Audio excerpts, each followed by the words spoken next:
Leuven. And so his background is on chemistry.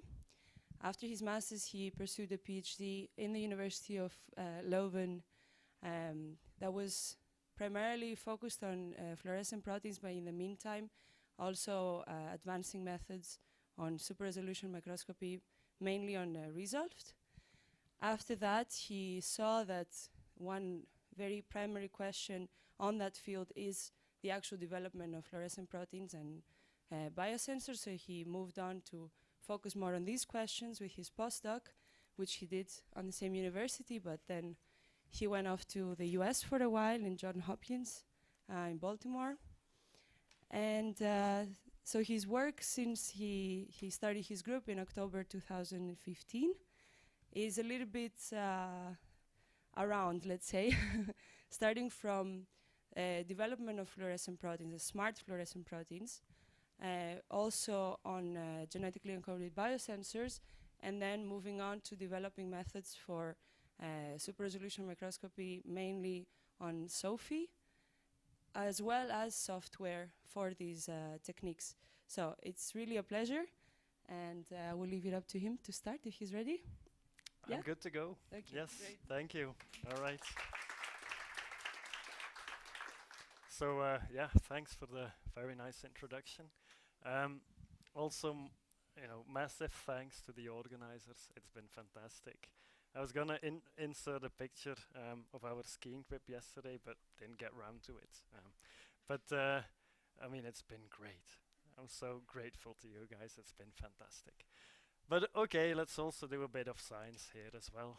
Let's talk a bit about science. So let's talk about looking in live cells. So here we go, a live cell, right? Well, not live, but a cell, the minimum unit of life. Now, if we think about it, life, what does it really come down to? Basically, it's chemistry, right? Whatever we do, whatever happens, it all boils down to chemical reactions happening. And basically, the job of this thing is to guide those chemical reactions in a way that allows it to achieve its goals, which basically are not dying and making more of itself. But that's all that it is, more or less. So at the same time, it's massively complex, right? The human genome has around 20,000 genes. Now, this estimate is decreasing, but let's say it's on that order of magnitude, right? Of course, we have splicing, post-translational modifications. So let's say we can have, 1 million or something molecular species, and that's only proteins, right? So there is this massive complexity inside the cell, and it's all packed together in a volume of about a femtoliter, right? So it's massively challenging. But at the end of the day, it's basically all chemistry. But it's chemistry on a beautiful, absolutely beautiful scale. And let me show you something that really brings this across to me, like what really makes me realize the magic of life. So let's talk about self-assembly, okay? So we've seen the talk, I haven't seen it, but I've seen it on the schedule. So Philip has talked to you about, among others, his DNA origami, which are basically self-assembled systems, right? You have components, and they come together and assemble into a more complex supramolecular system. So here I did a quick check. I went to Web of Science. I asked for title, self-assembly, journal, science, or nature, to assume, the assumption being that I'll get state-of-the-art research results. So let's take a look. So here's example number 1. We make cubes or teddy bears using lots of components. We make ring-like structures. We make regular polyhedrons. We make self-assembly of microcapsules, right? And this is beautiful work. I couldn't do it any better, right? I mean, this is all great. But if you look at biological self-assembly, then it's basically this, right? Right? And this is, it's hard to believe. If it wasn't, it's normal to us, but actually at the end of the day, it's all chemistry, it's all rate constants, equilibrium constants, free energies, enthalpies, etc. It's the same ground rules, but biology does it in a way that to me is just wonderful, right? So this is to me, and it happens without outside interventions, right? Of course, these little darlings require lots of outside interventions, but not in the basic biology. And that to me is massive. But again, it's all chemistry. And so obviously we've been looking at that chemistry in many, many different ways, and we have come up with all kinds of schemes that try to understand what that chemistry is. And so you end up with schemes like this one, which to me are, I find these complex, right? There's lots of players involved, there's lots of connections between them. It's overall of a very high complexity. And to some extent it's even perplexing, right? Because if you look at all of the connections in the figure, then you could say that there's what in this paper they call the new simple view. Everything does everything, right? Or as they put it in the paper, so many interactions are now described. Everything does everything to everything, that it is difficult to reconcile this concept with the known specificity of action of signals in each cell. So what they mean here is like, if everything does everything to everything, then how can a cell take one specific response given one stimulus? But it's, they call it the new simple view. It's kind of simple, but it doesn't make sense. So it has a bit of a flaw in that way. Anyway, so let's look at an example. Some of you may have seen this in my research talks. So these are cardiomyocytes, heart muscle cells. They can beat spontaneously when you put them in medium. And you can affect this beating by adding pharmacological agents like isoproterenol. You see contractions going on. This is basically similar to what adrenaline does in our body when we have fight or flight responses. And the biochemistry behind this is known for quite a while. Basically, this drug binds a receptor, and you end up producing cyclic AMP, and that activates pKa, which is a very important kinase, meaning it phosphorylates proteins. Now, intriguingly, when you add something else, such as prostaglandin E1, you don't see an increase in contractility, which is very surprising because the same experiments that have revealed this actually show that when you add prostaglandin E1, you get a similar increase in cyclic AMP and you get a similar amount of pK activation. So how can that be? The outcome is completely different, yet the cell produces the exact same molecules, activates the exact same enzyme. So how can the result be different? Well, clearly these schemes are oversimplified, right? There's at least, it's not like there's just one cyclic AMP type in the cell, right? But what this paper basically argues is that a lot of these crosstalk interactions, a lot of these interactions may actually be insignificant or not occur in a real cell or in particular types of cells. So many of these may in fact not have an effect on the real biological response. So this is the point that the authors want to make in this paper. How can that happen? Because all of these have of course been experimentally measured. People didn't make this up. How can that happen? Well, we need to look at how these things have been measured. A staple of biochemistry is running blots, running gels, doing stainings. Fine, but step number one is usually take X number of cells, thousands of cells, lyse them, and then do something with the extracts, right? Another thing that of course has been very powerful is to do measurements in reconstituted system. Yeah, you purify components, you put them in a buffer, you measure them in cuvettes or whatever. It's great, but it neglects a key element, which is the cell is not a nicely mixed cuvette. Yeah? The cell has structuring, the cell is dynamic, it's dynamic in space, it's heterogeneous in time, it's heterogeneous between different cells, but all of this is to a large degree or even completely neglected in, well, I shouldn't say completely, but it's not included in this, right? And therefore it's not included in many of these different schemes. So how do we address this? Well, the answer is we're gonna have to take this into account explicitly, which means we either will have to reconstitute model systems or we go and we just do it in the cells themselves, right? Let's do it in the cells themselves. How will we do it? Well, we can't perturb it. We need to see it in action. We need to be in the live system. What are we going to do? Fluorescence microscopy. So all of us are familiar with this now. Beautiful images, etc. But at the end of the day, fluorescence imaging is really a mapping technique. You have fluorescence distribution in the sample and you map it to a distribution on, say, your computer screen or on your eyes or whatever, right? So all it does is mapping. Which means that what it really tells us is where fluorescence is located. What it doesn't tell us straight away is what is happening. Is there some enzyme active here? well, this is a fixed cell, right? But you know, in theory, let's say there could be some enzyme active here. We're not going to see it with just regular imaging, right? So we'll have to come up with different probes. So we're going to take out fluorophores and we're going to turn them into sensors. So what does that mean? If you have what I call here a standard label between quotes, because we know there's a lot of research to that as well. But basically, they give you unconditional emission of light. Well, light goes in, light goes out, fine. Biosensors or smart labels actually have an emission that's conditional on their environment. And this is pretty vague. And as you'll see later on, this is intentionally pretty vague because there's a lot of things that we can do. But okay, here are some examples. And I felt pressed to have like a definition, even though I'm gonna violate it in various ways, but like biosensors are fluorophores with an emission that depends on a well-defined aspect of the environment, whatever it will be. But basically, this aspect will be translated into a change of fluorescence emission.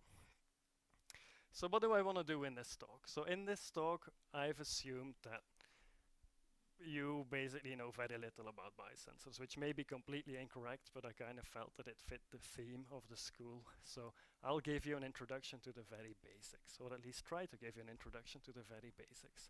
And I'll talk about different kinds, and I'll make some comments about each of them.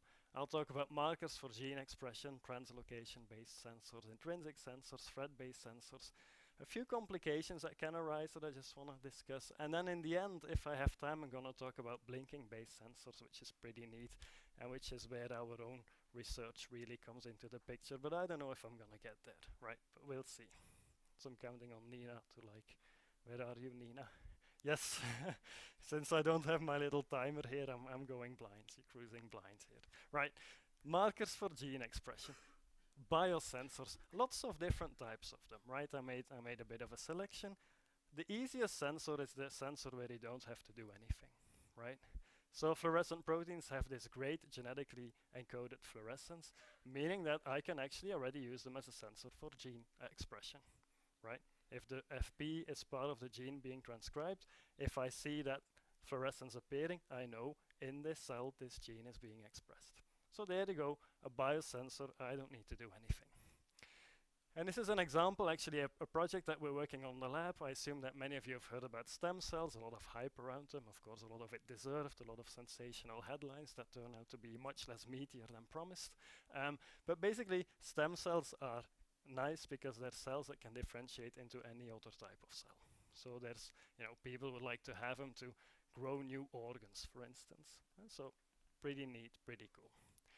Now, what is less well known, or at least what I didn't really know before, is that it's actually hard to get, for instance, an induced pluripotent stem cell to fully differentiate into a particular target cell. For instance, we don't really know how to make completely functional hepatocytes, liver cells, from induced pluripotent stem cells. However, what we do know is that such differentiation seems to happen via stages. And each of these stages is characterized by expression of particular transcription factors. So one of the questions that we have been asking us is in 3D model systems, can we see how the rate of differentiation and maybe where it stops varies as a function of where it is in the organoid and what the matrix is like? So what we do is simply we fuse these transcription factors with different fluorescent proteins, and so when these get expressed you have fluorescence and you know where the cell is in its differentiation stage. And so this is what the data looks like. We have these organoids, and for each cell in the organoid you can basically see where it is along its differentiation pathway. So now the challenge is in figuring out why this heterogeneity arises, but the basic fact is that we're using our fluorescent protein as a biosensor. By the way, I'm also looking for a postdoc or PhD to work on this project, so if you feel interested or you know anyone that's interested, let me know. Okay, thanks. Let's talk about something else. Yeast-2 hybrid, you may have heard about it. Yeast-2 hybrid, you basically have a transcription factor. You take two domains from that one, DNA binding, activating. And if you have two proteins that you feel might be have an interaction, you fuse, each of them gets one of these domains. And when they meet up, they can activate expression of a particular gene, right? And of course, this gene can be a fluorescent protein or something else. And then when there's an interaction, In principle, you see fluorescence. When there's no interaction, you should not see anything at all, right? So you're using yeast as a little test tube in a sense, which is nice because there's a lot of engineering done in yeast in Saccharomyces. And then the cute thing about this is that, seeing if there's an interaction is really easy. All you need to look for is fluorescence. But again, this is a biosensor for gene expression. However, we've added another level of complexity here. Now we can use that to see interactions. It's nice, but it's conceptually straightforward, so let's move on to translocation-based sensors. By the way, if you have questions, just wave your hand, okay? And, we'll get to them. Translocation-based sensors, like one step up in some sense in terms of complexity. The idea is pretty simple. I'm going to, well, maybe not me, but someone takes a fluorescent protein, the gene, and fuses it to another peptide. And the idea is that this peptide gets targeted differently when something happens in the cell. Here's an example where people developed a probe for PIP2, a signaling molecule that is anchored to the membrane or that stays in the membrane. And it's converted by an enzyme, phospholipase C, into diacylglycerol and IP3. Now, in this paper, the goal was to have a sensor for PIP2, basically. So the idea is that phospholipase C, normally it's in the cytosol, but when PIP2 is produced, it has a domain that will bind that PIP2. Now, of course, as a consequence of that binding, it's going to move to the membrane. It's going to be stuck to on the membrane for some time.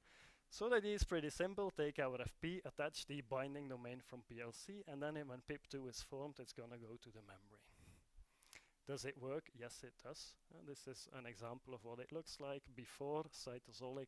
You stimulate PIP2 targeted to the membrane.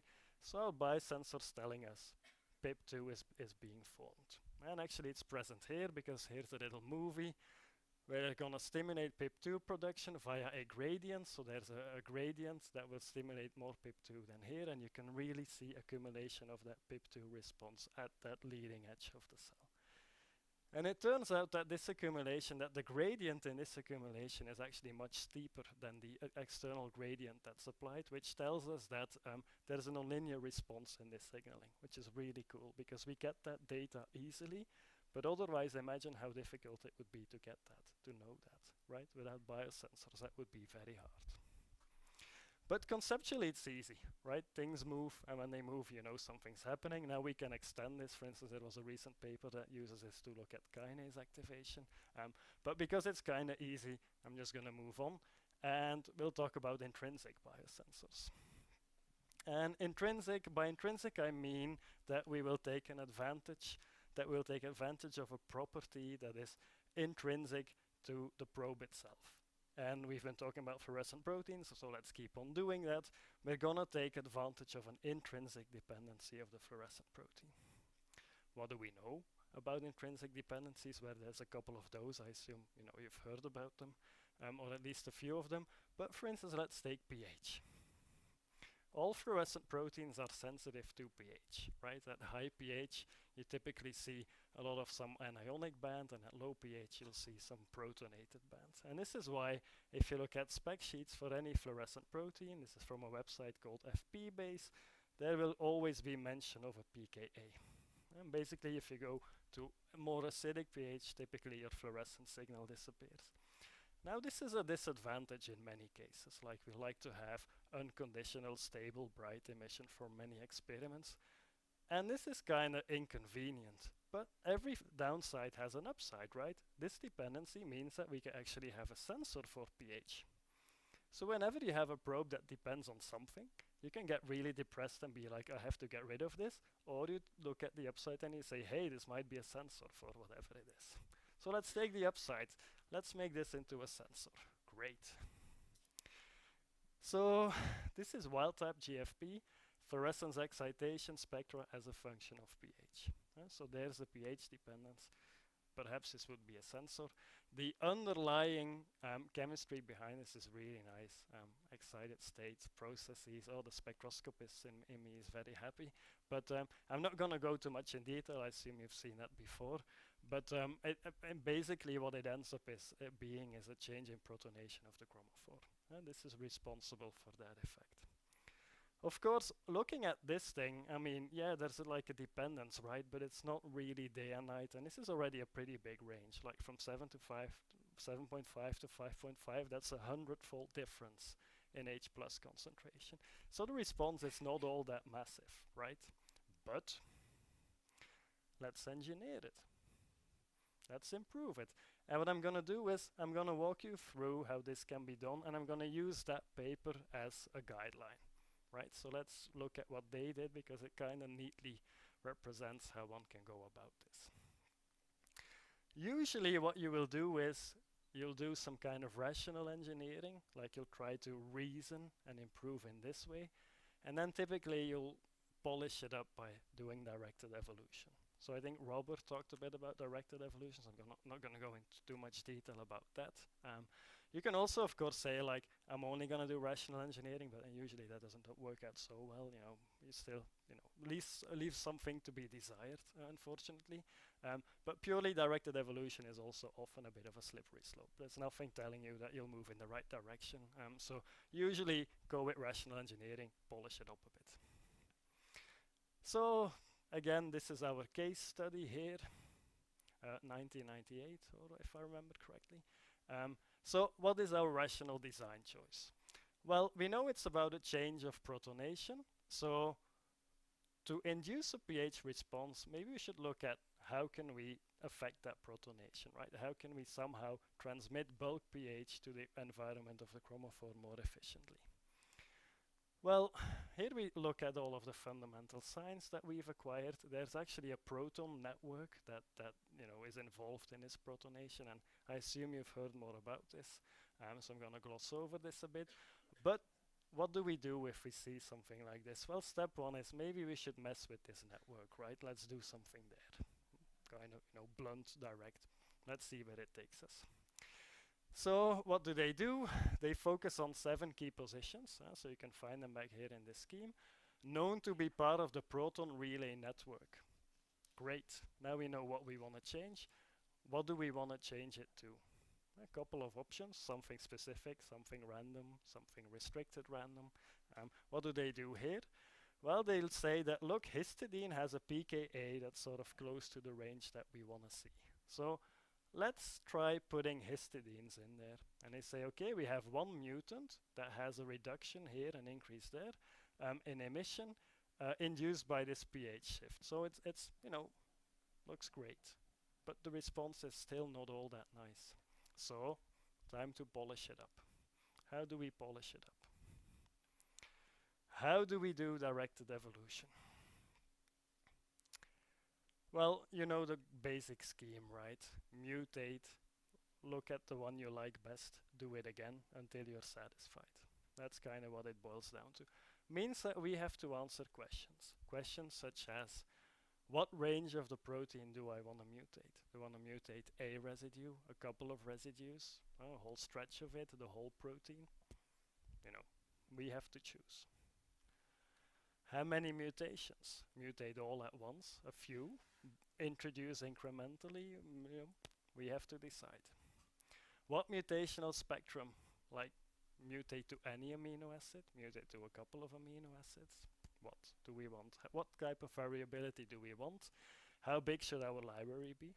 When we do screening, how many clones should be in the library so that we have some information that we've sampled everything? And then on the identification side, how do we do it? How do we know what the best clones are, right? But then what is best exactly, right? What is the definition of best? We get to choose all of this, right? That's why we're professionals. Anyway, so complementary DNAs, so what did they do? They did PCR and altered simultaneously between 1 and 5 codons, so you can see answers to those questions here, and encoded between 20 and 8,000 different polypeptide sequences. But then in directed evolution, there's usually a big problem, a challenge, that is, you do mutations and you do them on the DNA, right? And then a fantastic thing, you put it in the cell and the cell magically makes the right protein, which is awesome, okay? But you do it on the DNA. But then the protein is the thing that does what you want to test, right? So how do you keep DNA and protein together? So the conventional solution in FP engineering is to use bacteria like E. coli. So here you have colonies, and in principle they can all have a different plasmid, and they're kind of nice little packages that happen to have both DNA and protein. Great, fantastic. But there's a wrinkle, and the wrinkle is we're trying to make a biosensor for pH. So how do we actually change the pH inside those E. coli? Or let's say I'm making a biosensor for something else, a kinase. E. coli doesn't have the kinase. What do I do now, right? So that's a question that people in the biosensor community grapple with. So let's see how they solved it in this particular paper. So, big surprise, we express them in E. coli, solid choice, and we screen about 19,000 fluorescent colonies for pH sensitivity. Right, what about that pH sensitivity? How do they solve it here? Well, one option, there's a couple of options. One option is, I think Robert talked about this, you can try to display the protein on the outside of the membrane, right? So that it's accessible to pH changes in the cellular medium. In this case, what they did is they picked the clones, put them into 96 well plates, and simply lysed them. So they break the cell open. Protein is now in the buffer, so we can simply adjust the pH of the buffer, but the DNA is also still in that well. Or you separately have your bacteria and then you lyse a bit of them, that's fine, but you can keep stuff together. And then how do you do the actual cloning? Well, you take a plate reader, you have some filters that we know, you measure at fluorescence at pH 8, you add some acid, and you add some base to go to 7.4, right? What do you want to see then? Basically, this is what a plate reader looks like. Here I can put 96 samples. They mentioned screening 8,000, so there was some time spent on this, right? But that's pretty normal in directed evolution. And then they said the plasmid encoding the mutant with the largest reversible change served as the PCR template in the next round. So this is the definition of best. And the neat thing is that they add reversible, which means that you are guaranteed that you don't induce some denaturation or something. So it's important that this reversible is there. Great, so this is what comes out. This is wild type, and then they introduced two different types of probes, ratiometric fluorine and ecliptic fluorine. So ratiometric has these two bands that convert into one another, and ecliptic simply has an overall reduction in the absorption. So let's say that, let's now think about what we want to do, okay? Let's say I have some vesicles in a cell, some kind of separate compartment. I want to know what the pH is in those vesicles. Great, I put one of you guys at the scope, you do measurements, and you come to me with your images, and I'm like, so what's the pH? And here's a vesicle, and it's really bright. And here's a vesicle, and it's really dim. Some students may go and say, okay, let's say we use this probe. Yeah, the really bright one is gonna be pH 7.5, and the really dim one is gonna be pH 5.5. But there's a wrinkle. I don't know how much protein is in those vesicles, so I can't really tell what the pH is. So how do I solve that? Well, I take advantage of this probe here, because here I have two bands converting into one another. And when I excite here, these are excitation spectra, which means that when I excite here, I see fluorescence. When I excite here, I also see fluorescence. But the fluorescence, of course, in each channel depends on whether, what pH I'm at. So what I'm going to do is I'm going to take the ratio of emission excited by this band and emission excited by that band. And I'm going to end up with something that is independent of the total sensor amount, right? So I'm going to work in a ratiometric fashion, which is like a very established technique in biosensors. So let's do that, or let's look at these people do that. Here are their vesicles that they want to see, and they did ratiometric pH measurements. And that gives you an absolute value. Usually the advantage of working ratiometrically is you get absolute values of the parameter that you want to look at. Of course, the price is added complexity. Now I have to excite at two wavelengths, I have to do some post-processing, etc. But it's the only way if I want to get absolute numbers. Of course, what about this guy, right? What about a probe that just switches on and off proportionately? Can I do something with this? The answer is yes. And as always, it depends on what you want to do. So this is an experiment where they took Drosophila and they imaged the brain of Drosophila, of a live Drosophila. They do some surgery. I don't know how you do surgery on Drosophila, but these guys can do it because they have really fine motor skills or something. I'm not sure. I don't know how to do that. But so what they did is they expressed this pH sensor in Drosophila neurons, and they simply visualizes its emission and like applied different odors or fragrances to that fly. And they can actually see responses. Why? Because they target the sensor to synaptic vesicles and they have a pH that's a bit different from the extracellular medium. So when they fuse with the membrane to release their contents, all of a sudden those probes end up in the extracellular medium. There's a pH change. And so for each transmission event, you get to see a little spike. And here you don't really care about absolute quantification, right? You just care about is stuff happening, and there a relative measure is more than good enough. And you just see here a little burst. I mean, I'm not saying that you don't care at all, but I just mean you can go a long way with just a relative measure. So there a simple amplitude change is enough, which is great because the measurement is easy. You just measure fluorescence as a function of time, and we know how to do that, right? Good. So again, questions? Tell me, right? So that's it, kind of intrinsic sensitivity. The good thing is you kind of get it for free. You may have to engineer a bit. The bad thing is it obviously limited to whatever it's intrinsically sensitive to, right? pH is a big one. With YFPs you can have things like chloride, etc. But you know, that's as far as you get. I mean, that's whatever it's intrinsically sensitive to, that's what you can do. So let's look at a different technique, bimolecular fluorescence complementation. The idea is pretty simple. Well, simple. I mean, I thought it sounded really cool when I first heard about it. You take a fluorescent protein, you chop it into two pieces, right?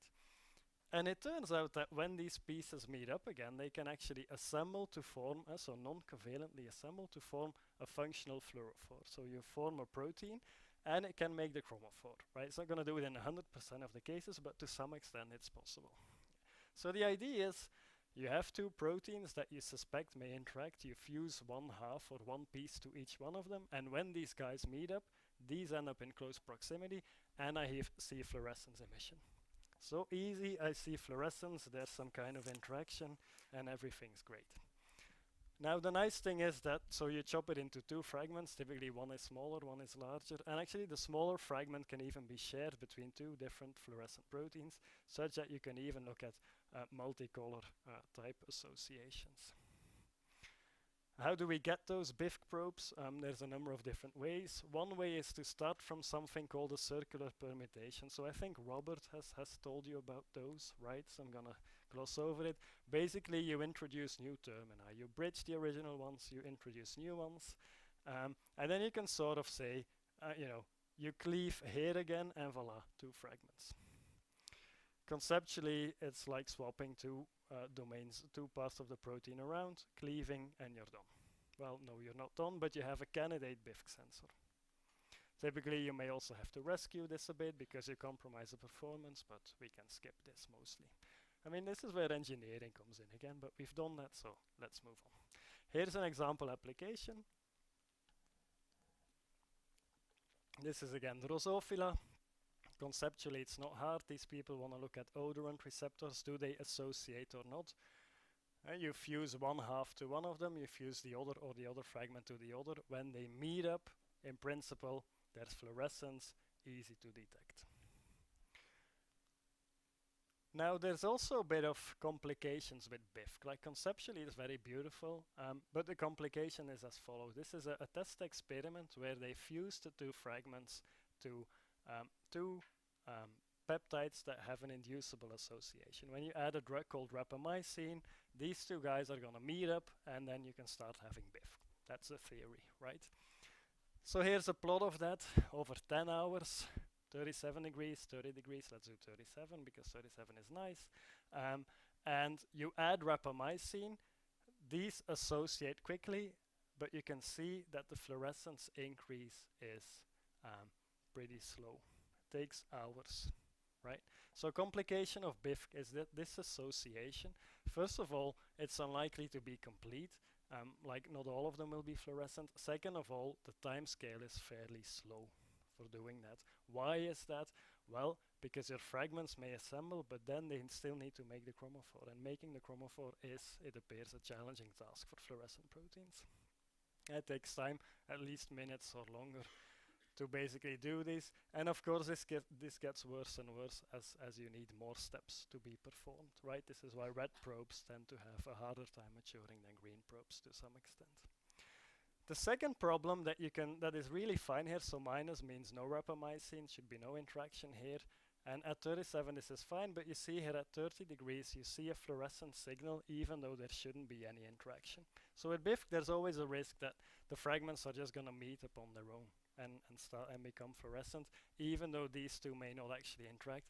And for that the only solution is to do control experiments, right? So you need to do appropriate controls whenever you work with sensors. A third issue is that the association is irreversible. Once they come together, it's highly unlikely that they'll fall apart again. Why? Because you need to have this sort of shielded environment to make the chromophore. And simply the fact that you need that, you're going to need to have good interactions and you're going to have a hard time pulling that apart again. So it's irreversible. So here's a couple of examples. Again, in yeast, like I said, people have done a lot of engineering in yeast. What can you do? For instance, these people want to look at sumo. So here's a little description of what sumo is. And so what they do is you fuse one of the fragments, you fuse to that sumo protein. And then you take a library of, in this case, 5,900 yeast strains, where in every strain a different protein is labeled with the other fragment. And then you can mate these. So then you have one diploid cell that has both fragments. And then in principle, using some high throughput imaging, you can simply look, where do I have fluorescence? And where you have fluorescence, probably that protein, one of these 5,911 proteins, will interact with that sumo protein, right? So conceptually, it's very nice, it's very neat. Why people like to use BIFC for something like this is also because the readout is easy. It's just a question of, do I have fluorescence? And there's a lot of equipment out there that's designed to look at high throughput fluorescence. Another advantage of BIFC is it's easy to multiplex because you only have one wavelength that you need to use. You only have one emission band. So this type of stuff BIFC does really well. Given the caveats that we've seen before, this is another one. Again, high throughput screening, lots of little wells, to look at inhibitors of association. Or to look at something that inhibits drugs that inhibit particular associations. However, note here again, you're really looking at a time scale of hours. Of course, nowadays we've got improved probes, so people try to reduce this, but still maturation is an issue. So an avenue that I think is more promising for BIFC, and I think Arnaud may be mentioning about that, is the use of these labels that have exogenous chromophores. So here's an example from the Miyawaki group. So Arnaud will introduce another one. Oh, has already done it. Yes, because I was thinking about the old schedule. So you guys know everything about it. Excellent.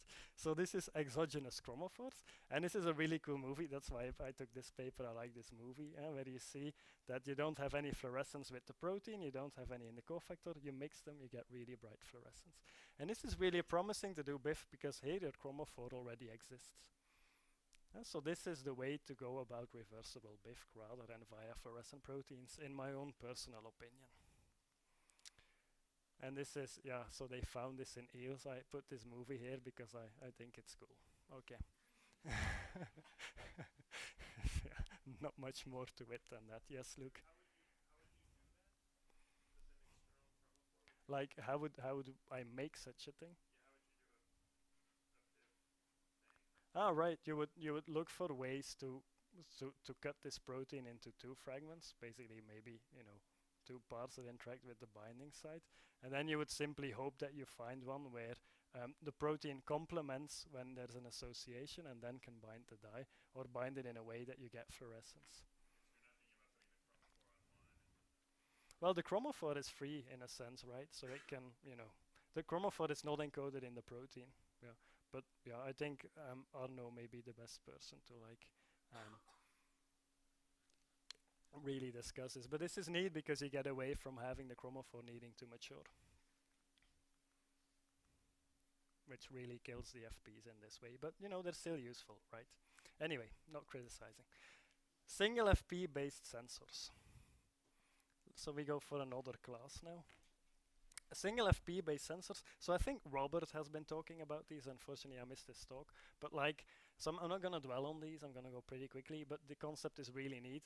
I take one of these circularly permuted probes. So I have termini at a different location. And I fuse two parts to it.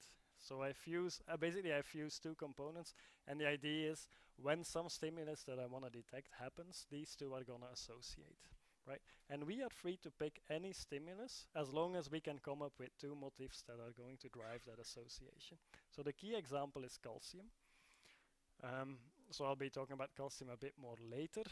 So I'm not going to go into detail. I think Robert has covered that, but I just want to highlight that it's something that scales. You know, it's genetic in nature. For example, I picked this thing, a sensor for peroxide.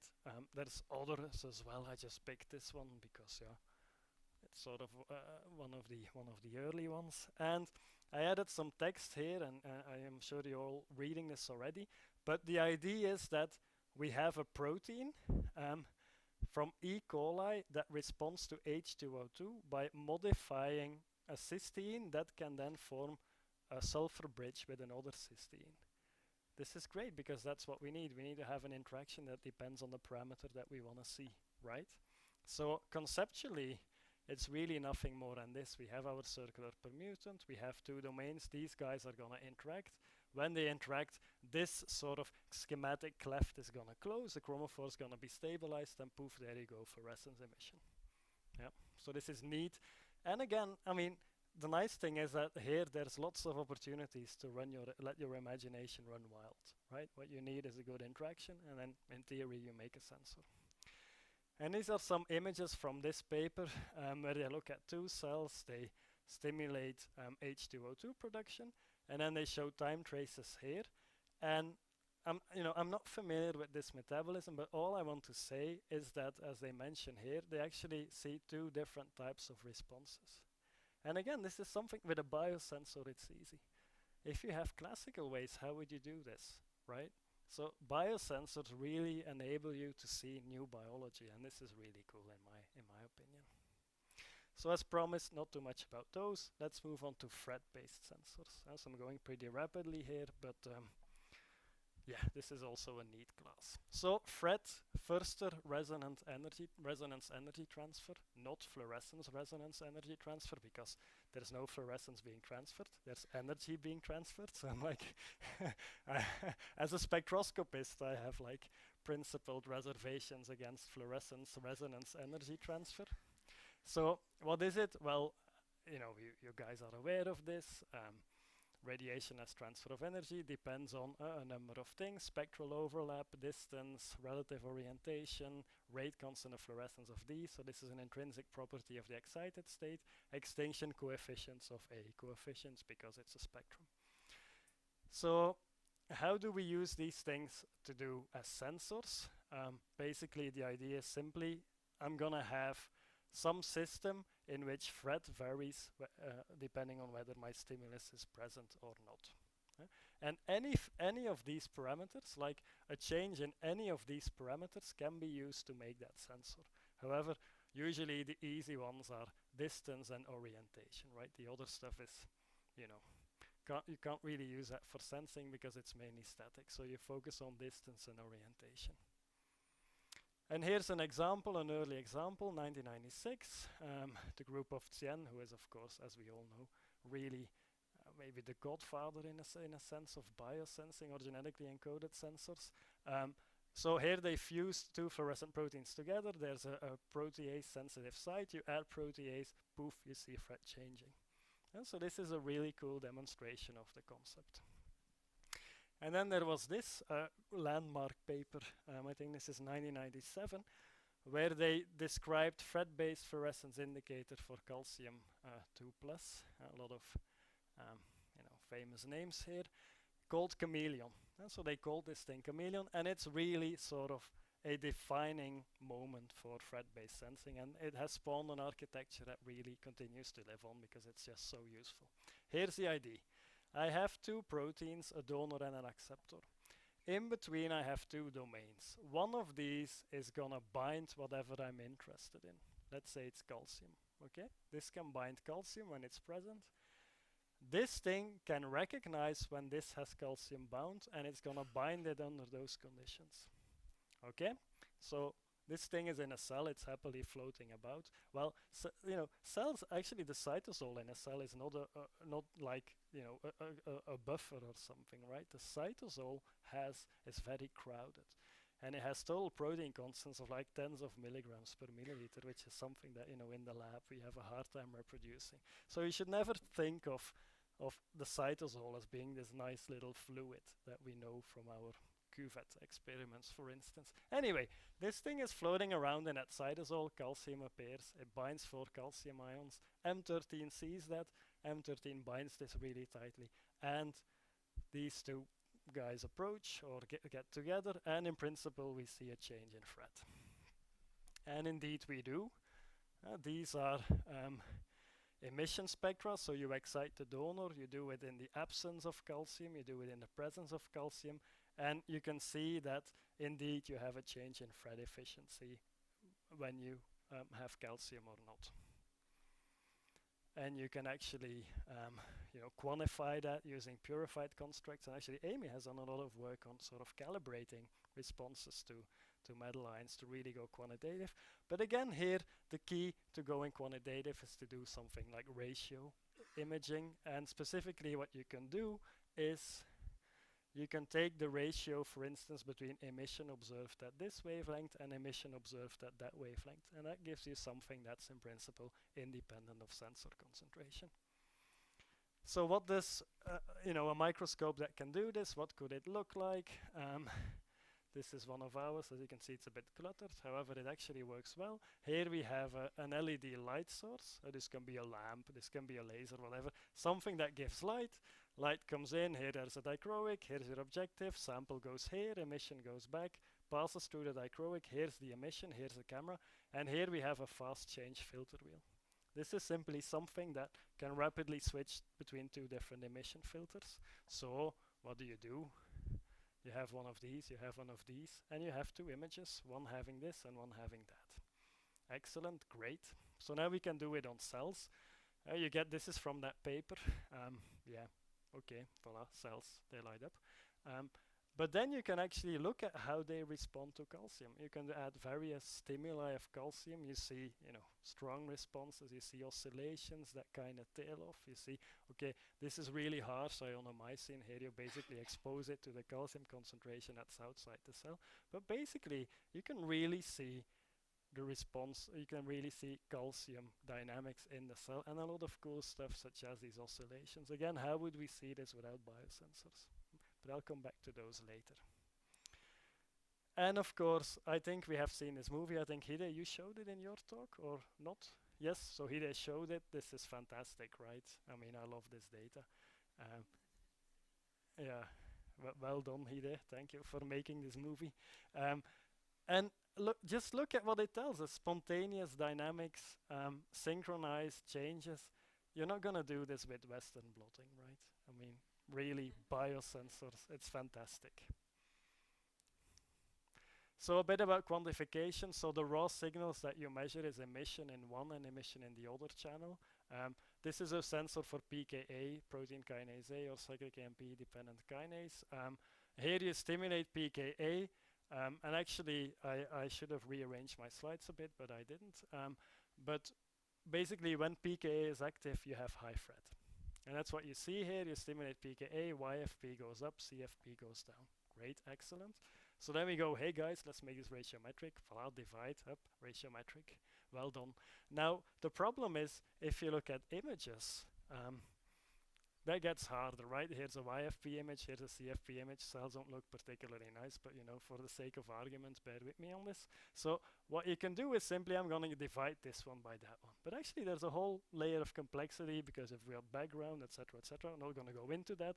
But then you correct for all of those, and then you ratio, and then you see this, right? You have like these wildly varying ratio. You can go from like minus 400 to 400 or something. And the reason that you have that is because you are dividing two values, and actually in background regions that you're gonna be dividing by a number that's very low, and so your ratio just, you know, goes off the scale. So how do we actually make these types of images, right? How do we make these types of images? So I hope you didn't talk about this, Hide, or you did? Okay. Well, it's fine if you did, because then I can skip these slides, but okay. So what we will do is, actually we have sort of two parameter data here. First of all, we have intensity, or you know, by however you want to define it, intensity of a donor, acceptor, average, both, you know, whatever, some measure of probe amount. And on the other hand, you have the ratio, some measure of probe response. So we're gonna make images that encode both of those. And how we're gonna do with this, and this is a technique that goes back to Tsien in the 1980s, which must have been fantastic, because now stuff is easy, right? But back then, you know, computers weren't what they are now. I wouldn't even know, because I was, you know, not very alive in 1980. But anyway, my self-assembly hadn't started yet. So the idea is simply the intensity you encode it, so you have this HSV color space. The ratio puts you somewhere on this ring, right? Like a low ratio means you're blue, you get blue or whatever. A high ratio is red, you know, something, or you invert it, whatever. Just in the paper, make sure that there's a legend. And then the intensity at each pixel, you pick it along this dimension. So you end up with something where the hue encodes the ratio, and the position here, the value, the intensity, encodes in a way the brightness of the color, if I gonna call it that. And then you end up with images like these, or with images that like Hide has in that beautiful movie. So this is called intensity modulated display, and I think it's neat because any image, at the end of the day, any image is just a bunch of numbers, right? It's just a matrix of numbers. We make them into images in our minds, like our brains assemble them into images. But to a computer, or in reality, they're just a bunch of numbers, and of course we can manipulate those numbers. And this is in a way a really nice representation that makes intuitive sense. But basically all images that you see of these guys, as far as I know, undergo this type of treatment. So this is actually a figure from a nice, very nice paper by Amy, which actually highlights the degree to which this is a generic concept. I've sort of been hinting at it again, but this is a very modular type of thing. I have two fluorescent proteins. I have two domains. One of them recognizes what I want, and the other recognizes the other when it has recognized what I want. Okay, so they bind. And then I have a bunch of linkers in between, right? And you can think of swapping these in and out to obtain different types of sensors. And indeed, people have done this, right? So this is a review from 2011. It has like 3 or 4 pages of this table. So I only have like a small, it's a massive, it's an excellent paper. Okay, it's really nice. But all I want to show here is that, you know, people have made lots of variants for lots of different parameters because it's such a genetic scaffold. So here's another example. pKa reporters, this is why I should have swapped those slides. Basically, to show you that it's the same concept, I have a donor, I have an acceptor, I have a substrate. This thing can be phosphorylated by pKa. So this is where my kinase specificity needs to be encoded. And then when this is phosphorylated, that phosphoamino acid is bound by this domain here, and I have a Fred sensor. Okay, very generic concept, very beautiful to adapt. Now, of course, not all of them work equally well. These are just a few papers. So ACAR, which is a reporter for pKa, is known as being having a very nice response. So ratio going from 1 to 1.6, very clear, very beautiful response, very well working. It has high contrast. And that's something that typically we like very much, right? Because it makes our lives much easier. Now, if you target it to different places, you actually see differences there. I'm not going to go into detail. But if you look at sensors from something else, such as mTOR, which is another kinase, you see that the ratios that people get here are maybe from 1 to like 1.10 or something, 1 to 1.6. You get really low, well, you get low contrast. So one of the key concerns in the threat biosensor field is sort of how do we get better sensors? And one way is of course contrast, but of course there's also other arguments, kinetics, how fast does it respond, toxicity, you don't want it to be toxic, adapted, as you said Amy, adapted to different compartments. So there's a lot of effort going into engineering these probes. So let me just share some of the developments that go on in this sense. So some things that I kind of highlighted.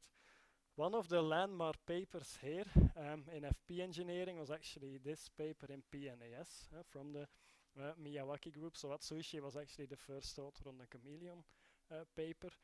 And here they try to play on that orientation factor in threat. So that's what we have to play with. We have threat contrast, so we're going to have to look at how we optimize threat, how we change that response. So one option is to say, okay, I'm going to look at the orientation factor.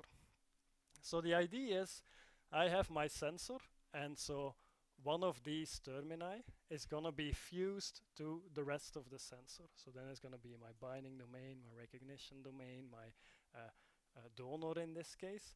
And the idea is that when these associate, they'll have some orientation that determines the threat. But if I change, if I pick a different terminus here, then that orientation could be different. Right? So the idea is simply let's try a bunch of different circular permutants and see what happens. And so they did exactly that. So they took Venus, they made circular permutants, and they identified one YC3.6 that had a much stronger contrast. So this is CP172 or C173, meaning it's cut at that position. And sort of as a result, this is now a very common technique with threat biosensors, try different circular permutants. Here are some example images. I included those basically as cellular response as a function of time. Another example of this IMD technique, right? Here's another thing that you can look at, linkers. So you can make, there's a lot of things that you can choose. You can have longer linkers, shorter linkers, rigid linkers, etc. So it's a bit of a, a classical target for optimization. I like this study because here they actually had the idea of introducing very long linkers. So very, very long linkers. And the idea being to some extent that because the two proteins are already in close proximity, actually, even before the sensor is activated, because they're sort of connected in the same construct, you might have a really high level of basal threat. Meaning that when it's in the off state, you might already be seeing threat. So the idea was that if you have a longer linker, you can sort of move them apart in the off state, and then when they associate, this threat gets restored. And so this actually works very well.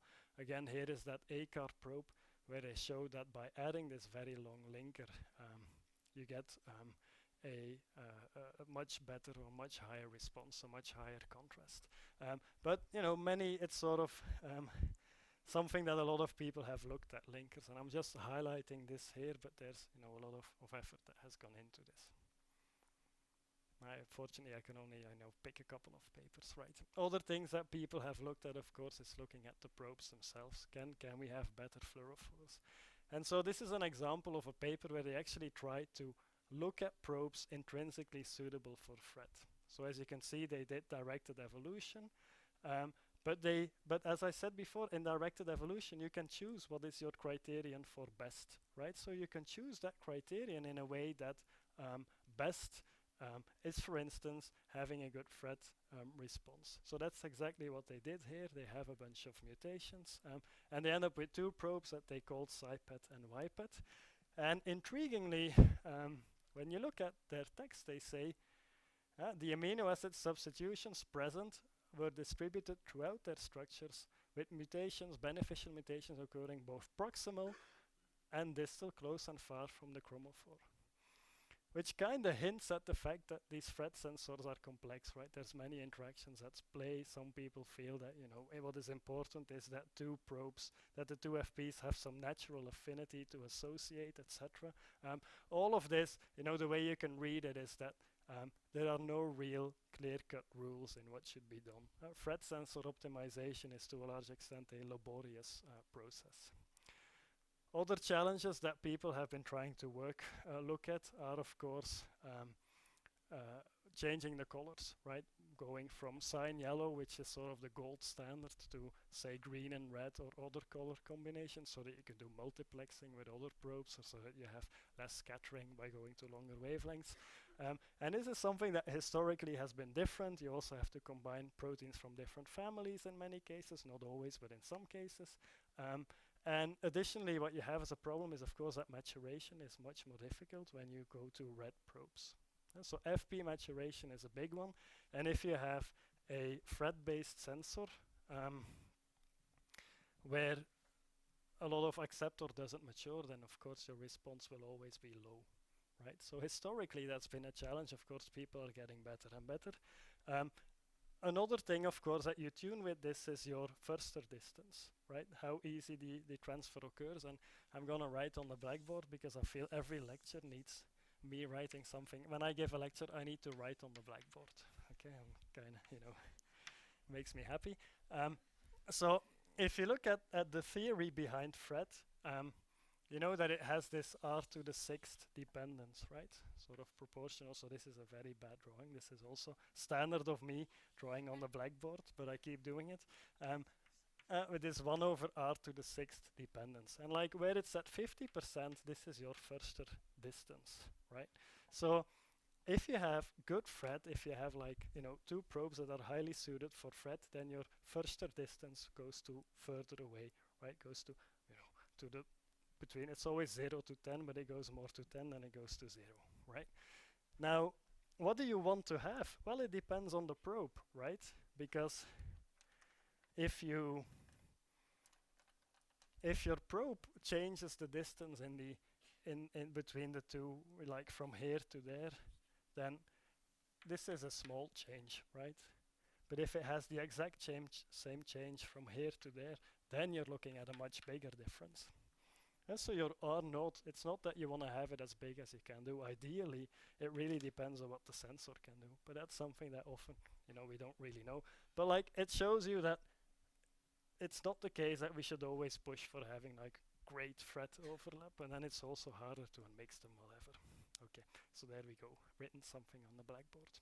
So again, this highlights this sort of modular approach. So of course, what you get is efforts to try to multiplex this somehow, to do some kind of combinatorial creation of sensors. Yeah, you take a bunch of different acceptors, or donors, you take a bunch of different acceptors, you take a library of linkers, you mix them all to have lots of clones, and then you screen for the best clones. So indeed, people have been doing this. I picked this paper sort of because, and I didn't add the year here, but it's one of the first examples that I'm aware of. It's definitely not the only example. But here you see the same kind of problem, right? They have a library, and then there's a need to combine DNA and protein, and so here they choose to do that by going into E. coli, but then the problem is, how do I change the calcium level in E. coli? So they basically permeabilize them so that you can look at the response on plates. But it has been difficult to do, so people have also been doing this in eukaryotic systems. But in general, as far as I know, we haven't done this, but as far as I know, this is difficult. But of course, that doesn't make it any less interesting. So here's another one. Here I just want to highlight that, like, in general, what is important, I think, is that we never forget that ideally at the beginning you have that rational step.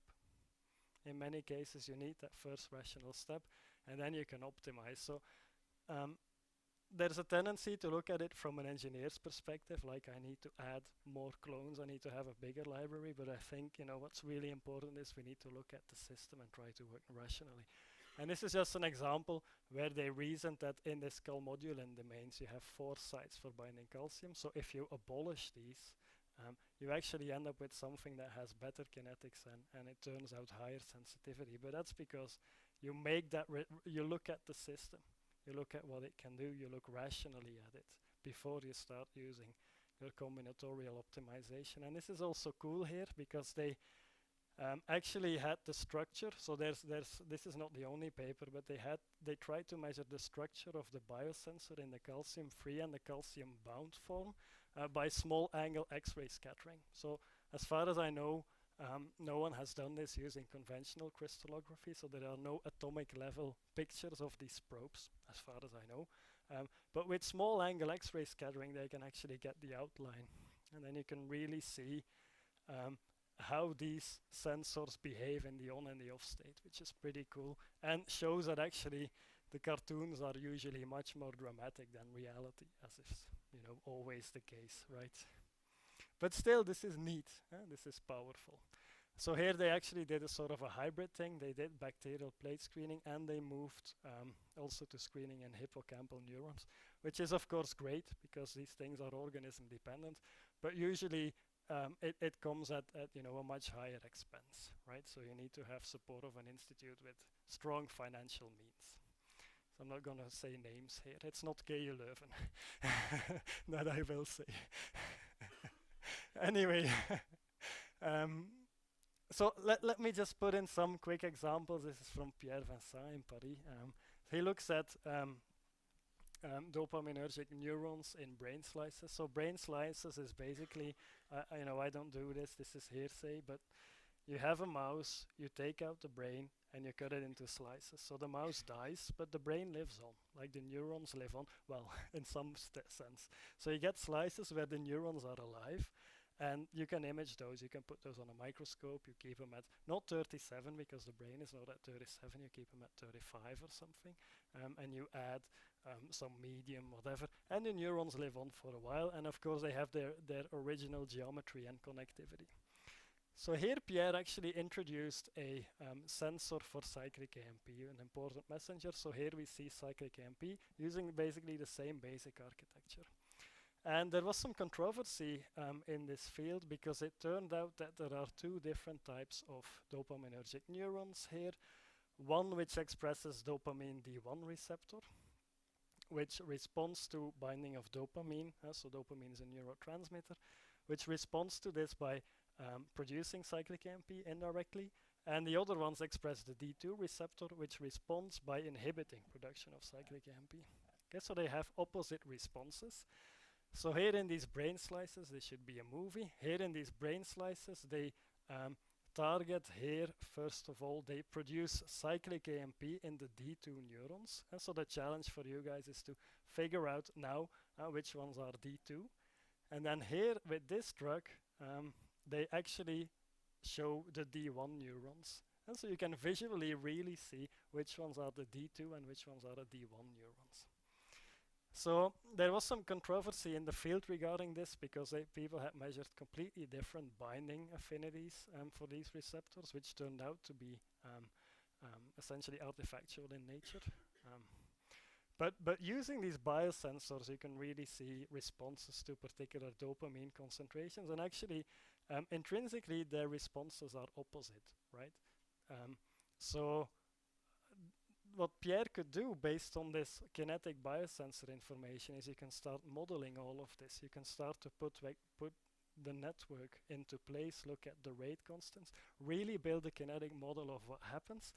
And this allowed him to see that actually a lot, and I'm glossing over this, right? But from this type of data, you can actually look at the kinetics and you can see that these signals are designed not just to look at dopamine, but also to look at the timing of dopamine.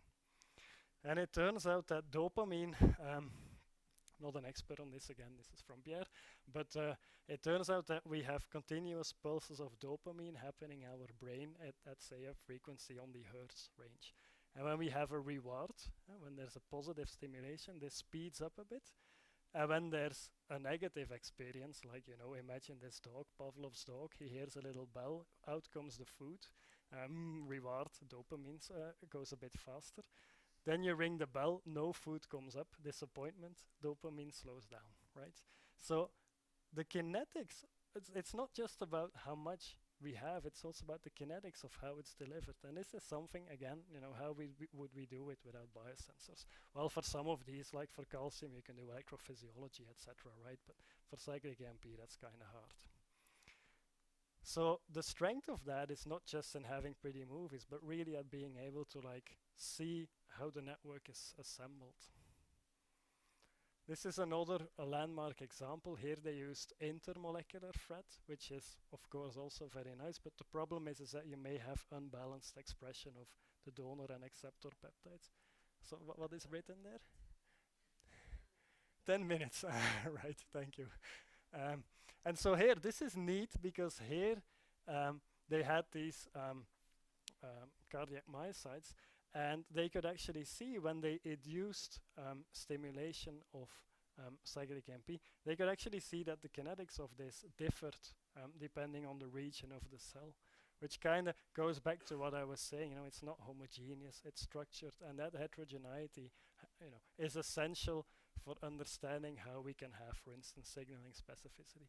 Again, something that you wouldn't get if you had lysed the cells, right? You'd be done at that stage.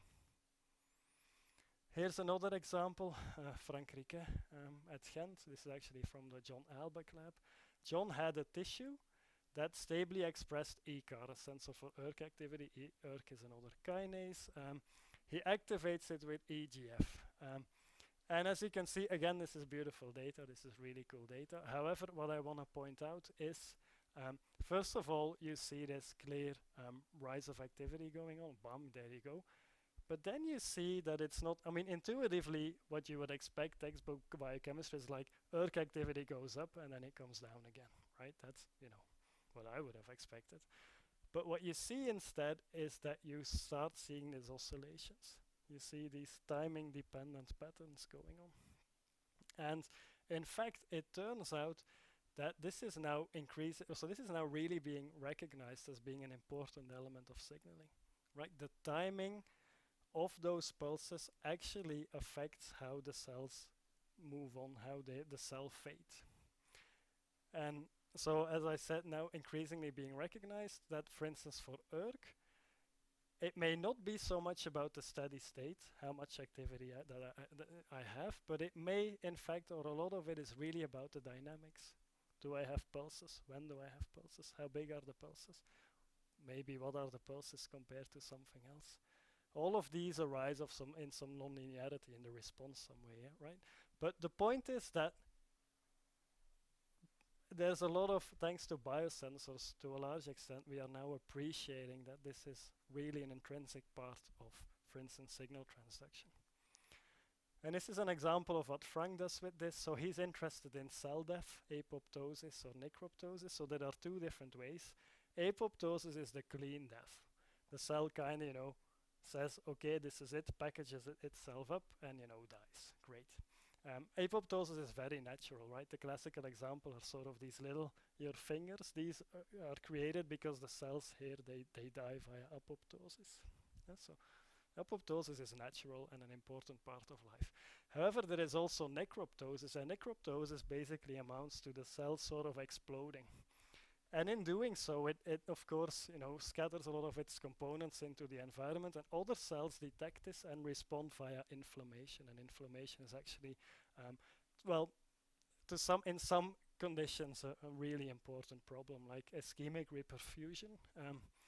Basically, if you have some organ that hasn't had oxygen for a while, and then you re-oxygenate it, you have a stroke, someone fixes the stroke, oxygen comes rushing back in. Inflammation, so this can actually cause massive damage. And inflammation is a key part of that. So there's a lot of work at looking into these types of things. However, what Frank is interested in is sort of what affects the decision. How do cells decide? Let's say a cell decides, okay, I'm gonna die, fine. But is it gonna die via apoptosis or via necroptosis? And so one of his theories is that ERK is involved. And so here you have cells, so these have been induced to die via apoptosis, these have been induced to die via necroptosis. And what he sees is that in apoptosis he kind of sees ERK activity ramping up, whereas in necroptosis he sees oscillations happening. So again, supporting that the timing of signals is an important element of signaling. And again, how would we know this without these types of biosensors? Another example, maybe I should speed up. Basically the same thing, kinetics, oscillations, and modeling, right? Modeling the circuit to understand what it does. Let's skip this for now. So, yeah, this is a cool story. Let's not skip this. So one of the problems is in multiplexing. Let's say, you know, a cell has lots of moving pieces. Maybe I want to have like a sensor for X, Y, Z, and you know, more letters, right? The problem is that this takes up a lot of visual spectrum. So it's kind of hard to add in other probes. I mean, you can do it and you can mix it, but what if you want to have like 60 probes or 40 probes? So this is a paper that I think is cool. 2016, the Schultz lab. And they had sort of, yeah, I think it's cool. Anyway, they have a thread library, 40 sensors, 40 different sensors. No way you're gonna put all of these into a single cell, right? So, I mean, maybe you can, but then how do you mix that, right? So what they did is the following. They have here a chamber, and what they do is they take those 40 sensors and they spot them on the glass at different positions. So every position on the glass gets a different sensor. Then you bring in your cells, the cells adhere to the surface, and they take up the plasmid that's on the glass, or some of them do. And so depending on where the cells are located, they actually take up different plasmids. And so here they show this by having alternatingly plasmids for CFP and YFP. And so depending on where the cells end up, they take up different plasmids. So the idea is that I do this, or they do this, and they end up with cells spread out over a dish that have all of those 40 plasmids. Like this have sensor 1, sensor 2, sensor 3. And so you can stimulate this entire chamber at once by adding some kind of stimulus. And then you can monitor the responses of all those cells, all those biosensors. And they're all the same cells. So in principle, you're looking at the exact same biology. So what does it look like? Basically, they have well, this doesn't look like 40, but they tell us it should be about, in total, 40 probes. And you look at all of those responses. Again, they're different cells, but they're the same cells overall. It's the same stimulus. And you can start looking at how the kinetics of those responses are distributed, what those responses look like. And then you can actually start looking at synergies, and you know, maybe you can ignore this, so just mentally block this. But here, for instance, they have these probes, and they compare stimulation with only EGF. EGF is a hormone, with stimulation with only IGF-1, another one. So then you have response to one of them, response to the other one, and then they have the combination. And so by having both, you can actually start looking at synergies. When I have two of them, is the response stronger than when I have only one of them? Or is it in halfway, you know? So you can start making you can start looking at synergies between pathways. However, what you miss is, of course, because you're looking at different cells, if there's an intrinsic variability, it may be difficult to connect them across the different measurements that you have, but it's a cool way of multiplexing. So exact quantification, yeah, okay, yes, well, let's skip it. Anyway, a few complications. So some things that I just want to bring up. First of all, if you have something that binds something, you can have a buffering effect, which means that a buffer is something that, in chemical terms, is something that resists a change. So for instance, a pH buffer resists a change in pH. If you have some calcium sensor that binds a lot of it, you could, and has the right KD, you can have a buffer for calcium. So you can start counteracting what the cell wants to do, in a sense. So, yeah, acting like a sponge, basically. So this is just some data again from Pierre. I think it's neat. So here he looks at the ratio, again for cyclic AMP. He says the light source had a problem, but the ratio didn't change. That's because it's ratiometric. That's great. And basically what he sees is that, and you can't really see it from this graph, but he sees slightly different kinetics, and he finds that these correlate with the amount of sensor. The more sensor, the slower the kinetics. So They do affect the cells. Of course, you want to look at cytotoxicity, etc. as well. But ideally, we want to not perturb the system, but we always have to be aware for perturbations, right? Here's another one also from Pierre, where he had a sensor for pKa, and he stimulated with some drugs, and he see a response in the sensor, so he's like, great, pKa is being activated. But then he did a control with a mutant sensor, where you abolish the residue, you replace the residue that can be phosphorylated. So this cannot be phosphorylated at all, and he sees the exact same response. Which means that whatever is happening is something else, and pH is always, a typical candidate. But these are controls that need to be done. Aha, so here we have, tell me Nina, how much? 5 minutes. Okay, challenge accepted. So, any questions, by the way? You guys are like, no? Okay. So, this is now some recent work that we did, and I think it's cool, but I also think the jury's a bit out on where this is gonna go, but let's see. So, blinking on-off switching. Why I like blinking a lot. Why do I like blinking a lot? Because I also do a bit of imaging, so imaging development. And if you think about super resolution imaging, let's skip this, you guys have heard this, but if you think about super resolution imaging, no, let's not skip it. So this is, sorry, this is a collaboration with many people, but mainly Jean and UCSD has been involved in this, but other people as well. Amy has also been involved in this. But if you think about super resolution imaging, we have a couple of techniques, but really what is at the essence of anything with a diffraction and image resolution? It's that you need dynamic probes, right? You need to have probes where the response to excitation is not simply linear. So blinking, as you see here, is a way to get away from that. Blinking is a way to get nonlinearities. So the idea was that we need, and yes. So the idea was that we can make a combination. So I'm kind of messing it up a bit because I'm going quickly, but the idea is that we found if you fuse DROMPA with TAG-T, then you have different blinking kinetics of TAG-T. Okay? This blinks, but when this is close, it blinks differently. And this is the data that shows this, right? So blinking changes. So the idea is, if we now combine this with a FRET sensor scaffold, and here's the cartoon that's always overly optimistic, but there it is. So when these two associate, this starts blinking differently, or the blinking changes. Great, fine. Blinking is cool because maybe we can get super resolution, but how do we get it out?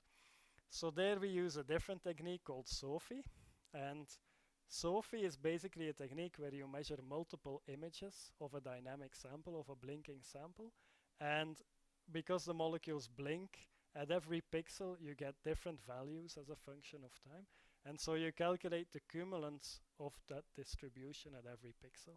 And then you make a new image where the value of every pixel is the value of the cumulant. Okay? Sounds magical, but really is not. I mean, mathematically it's simple. So a SOFI image of order n, so there are different ways to calculate cumulants. Yeah, let's ignore this. It has super resolution, and the SOFI signal depends on the brightness of the molecules and their fluorescence dynamics. So this is pretty neat because the fluorescence dynamics are exactly what changes in our little cartoon scheme. So can we do something with this? So this is an example of SOFI, regular SOFI, okay, done. So we take this construct and we put it into live cells, okay? This is the raw data, looks messy, low signal to noise, some dynamics, great. This is the average image, you sum all of these up, you calculate the average, you get this. This is the SOFI image, okay? Something spotty, something more spotty, great. Not sure what to do with it. So let's move on, let's now stimulate pKa. Raw data, average image, second order SOFI image. Okay, yeah. What do we do with this, right? I mean, yeah. So there's a couple of questions here. Well, but first of all, we looked at the raw signal. So average image has this signal, arbitrary units, intensity. Signal goes down. Okay, fine, you have bleaching or whatever, happens. But then you look at SOFI and signal goes up by a little bit. which is odd because if half of your probe disappears, your SOFI signal should also, half essentially. So why does it go up? So this suggests that it's really changing and changes in blinking. But then there's a bigger problem, and here is actually some mathematics, but let me again show you the bigger problem. Now, the bigger problem is, suppose, this is a pretty dim region, right? Is it dim because there's no pKa, or is it dim because there's no probe? Problem. We go ratiometric, but actually all we measure here is a tag T. So instead, Nina, sorry. So we normalize the signal to remove the concentration dependence, and now you start seeing appearances of hotspots after you stimulate pKa. So what we think is that now we can actually see heterogeneity in pKa signaling as it happens in cells, and we think that is pretty cool. So some blah blah blah blah. There's a paper here, voila, and then we think it's cool. Okay, so this is my acknowledgement slide. Actually, I only showed the pKa, which is mainly Leuven, San Diego, but of course also other people in the lab. So Nina, my apologies, and thank you for your attention. And the position for the organoid, yes, sorry. Thank you, Peter. Unfortunately, we don't have time for questions. I'm sure there are many questions. It was an excellent lecture, but we can catch up with you at lunch. I think we should just head out now.